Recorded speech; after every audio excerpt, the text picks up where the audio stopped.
होलिका और प्रहलाद। इस त्योहार का मुख्य संबंध बालक प्रहलाद से है। प्रहलाद था तो विष्णु भक्त, मगर उसने ऐसे परिवार में जन्म लिया जिसका मुखिया क्रूर और निर्दयी था। प्रहलाद का पिता अर्थात निर्दयी हिरण्यकश्यप अपने आप को भगवान समझता था और प्रजा से भी यही उम्मीद करता था कि वह भी उसे ही पूजे और भगवान माने। ऐसा नहीं करने वाले को या तो मार दिया जाता था या कैदखाने में डाल दिया जाता था।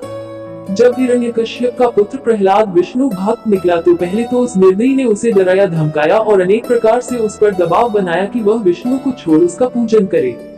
मगर प्रहलाद की भगवान विष्णु में अटूट श्रद्धा थी और वह विचलित हुए बिना उन्हीं को पूजता रहा। सारे यत्न करने के बाद भी जब प्रहलाद नहीं माना तो हिरण्यकश्यप ने उसे मार डालने की सोची। इसके लिए उसने अनेक उपाय भी किए मगर वह मरा नहीं। अंत में हिरण्यकश्यप ने अपनी बहन होलिका, जिसे अग्नि में न जलने का वरदान था, को बुलाया और प्रहलाद को मारने की योजना बनाई। एक दिन निर्दयी राजा ने बहुत सी लकड़ियों का ढेर लगवाया और उसमें आग लगवा दी। जब सारी लकड़ियां तीव्र वेग से जलने लगी, तब राजा ने अपनी बहन को आदेश दिया कि वह प्रहलाद को लेकर जलती लकड़ियों के बीच जा बैठे। होलिका ने वैसा ही किया। दैवयोग से प्रहलाद तो बच गया, परंतु होलिका वरदान प्राप्त होने के बावजूद जलकर भस्म हो गई।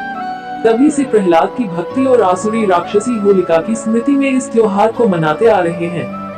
होलिका का पूजन क्यों? लोगों के मन में एक प्रश्न रहता है कि जिस होलिका ने प्रहलाद जैसे प्रभु भक्त को जलाने का प्रयत्न किया, उसका हजारों वर्षों से हम पूजन किस लिए करते हैं? होलिका पूजन के पीछे एक बात है। जिस दिन होलिका प्रहलाद को लेकर अग्नि में बैठने वाली थी, उस दिन नगर के सभी लोगों ने घर घर में अग्नि प्रज्वलित कर प्रहलाद की रक्षा करने के लिए अग्निदेव से प्रार्थना की थी। लोक हृदय को प्रहलाद ने कैसे जीत लिया था, यह बात इस घटना में प्रतिबिंबित होती है। अग्निदेव ने लोगों के अंतःकरण की प्रार्थना को स्वीकार किया और लोगों की इच्छा के अनुसार ही हुआ। होलिका नष्ट हो गई और अग्नि की कसौटी में से पार उतरा हुआ प्रहलाद नरश्रेष्ठ बन गया।